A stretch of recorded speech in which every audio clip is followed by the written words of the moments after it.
तो चलिए आज बात करते हैं दुनिया की सबसे मशहूर इमारतों में से एक की, एक ऐसी कहानी जो संगमरमर में लिखी गई है। बहुत खूबसूरत बात है ना। पर ये सिर्फ इसकी खूबसूरती की कहानी नहीं है। इसके पीछे है प्यार, जुनून, कई सारे मिथक और आखिर में एक बहुत ही दुखद मोड़। तो उस कहानी पर आए उससे पहले ये समझना जरूरी है कि आज ताजमहल दुनिया के लिए क्या है, इसकी अहमियत क्या है। देखिए, 1983 से ये यूनेस्को की वर्ल्ड हेरिटेज साइट है।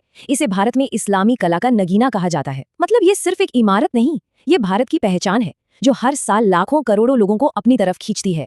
पर इसकी असली रूह को समझने के लिए हमें उस कहानी की तरफ लौटना होगा जहां से ये सब शुरू हुआ। तो चलिए अब चलते हैं उस कहानी की तरफ। कहते हैं ना, हर बड़ी इमारत के पीछे एक बड़ी कहानी होती है, और ताजमहल के पीछे है एक ऐसी प्रेम कहानी जिसने इसके बनने की वजह दी। तो कहानी शुरू होती है 1607 में। शहजादे खुर्रम, जो बाद में शाहजहां बने, और अर्जुमंद बानो बेगम, जिन्हें दुनिया मुमताज महल के नाम से जानती है, इनकी मंगनी होती है। फिर 1612 में शादी, और शाहजहां उन्हें मुमताज महल का खिताब देते हैं, जिसका मतलब था महल की सबसे खास। और ये कोई मामूली शादी नहीं थी। मुमताज महल सिर्फ उनकी पत्नी नहीं थी, बल्कि उनकी सबसे करीबी दोस्त, सलाहकार थी। यहाँ तक कि जंग के मैदान में भी उनके साथ जाती थी। पर 1631 में अपने 14वें बच्चे को जन्म देते हुए उनकी मौत हो गई। उस वक्त के लोग बताते हैं कि शाहजहां इस गम से पूरी तरह टूट गए थे। कहते हैं कि जब वो 1 साल के मातम के बाद लोगों के सामने आए तो उनके बाल सफेद हो चुके थे, कमर झुक गई थी, और इसी गहरे बेइंतहा गम से जन्म हुआ एक ख्याल का, एक ऐसी यादगार बनाने का जैसी दुनिया में पहले कभी न बनी हो। और यहीं से एक बादशाह का निजी गम एक बहुत बड़े ऐतिहासिक प्रोजेक्ट में तब्दील हो गया। कितना वक्त लगा होगा? पूरे 22 साल। सोचिए, 2 दशक से भी ज्यादा का वक्त लगा इस सपने को सच करने में। काम शुरू हुआ 1632 में और खत्म हुआ 1653 में। और इस काम में लगे थे 20,000 से भी ज्यादा लोग, कारीगर, मजदूर, कलाकार। सोचिए, एक छोटा मोटा शहर बस गया था जिसका बस एक ही मकसद था, ताजमहल बनाना। और ये कोई लोकल प्रोजेक्ट नहीं था, सामान दुनिया भर से आ रहा था। सफेद संगमरमर तो राजस्थान के मकराना से आया, पर चीन से जेड और क्रिस्टल, तिब्बत से फिरोजा, अफगानिस्तान से लैपिस लजूली, श्रीलंका से नीलम, मतलब पूरी दुनिया से कीमती पत्थर मंगवाए गए। कहते हैं 1000 से ज्यादा हाथियों का इस्तेमाल हुआ था ये सारा सामान ढोने के लिए।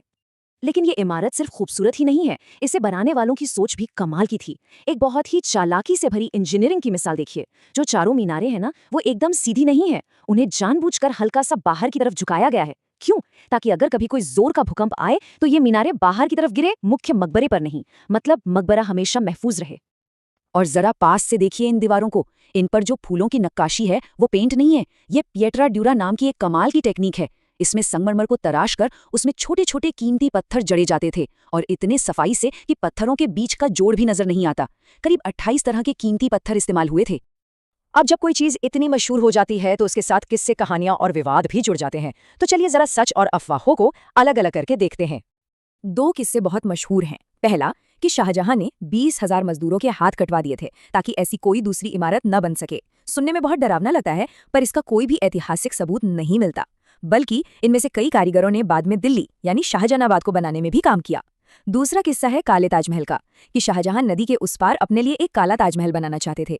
इस बात का भी कोई सबूत नहीं है। जो काले पत्थर के खंडर मिले थे वो जांच में सिर्फ बदरंग हुए सफेद पत्थर ही निकले। एक और थियरी है तेजो महालय की, जो हाल के सालों में काफी चर्चा में रही है। इस दावे के मुताबिक ताजमहल असल में 12वीं सदी में बना एक शिव मंदिर था। अब ऐतिहासिक रिकॉर्ड ये तो बताते हैं कि ये जमीन राजा जयसिंह की थी, जिसके बदले में शाहजहां ने उन्हें आगरा में 4 हवेलियां दी थी। लेकिन आर्कियोलॉजिकल सर्वे ऑफ इंडिया यानी ASI और भारत के सुप्रीम कोर्ट दोनों ने ही इस मंदिर वाले दावे को सबूतों के अभाव में खारिज किया है।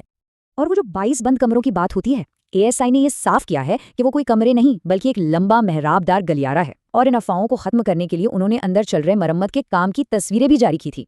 लेकिन इस कहानी का अंत बहुत ही दुखद और विडंबना से भरा है। चलिए शाहजहां की जिंदगी के आखिरी हिस्से पर नजर डालते हैं।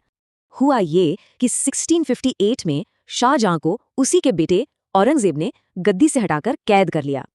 सोचिए, जिस बादशाह ने इतना कुछ बनवाया, उसने अपनी जिंदगी के आखिरी 8 साल आगरा के किले में एक कैदी की तरह गुजारे। और उस कैद में उसकी खिड़की से उसे सिर्फ एक ही चीज नजर आती थी, ताजमहल। जिस इमारत को उसने अपनी मोहब्बत की याद में बनाया था, वही इमारत उसके आखिरी दिनों में उसका अकेला खामोश साथी बनी। और कहानी की सबसे बड़ी विडंबना यही है। 1666 में जब शाहजहां की मौत हुई तो उसे मुमताज की कब्र के बगल में ही दफनाया गया। अब देखिए, पूरा ताजमहल एकदम सिमेट्रिकल है, मतलब हर चीज शीशे की तरह एक जैसी है। लेकिन शाहजहां की कब्र, जिसे बाद में वहां रखा गया, वो इस पूरी सिमेट्री को तोड़ने वाली अकेली चीज है। जैसे पूरी कहानी में एक आखिरी थोड़ा अलग सा पन्ना जोड़ दिया गया हो। तो आखिर में ये सवाल बचता है, क्या ताजमहल मोहब्बत की निशानी है या फिर एक बादशाह की ताकत और जुनून की कहानी जिसका अंत दुखद हुआ? शायद संगमरमर में लिखी ये कहानी हमें यही बताती है कि ये दोनों ही है।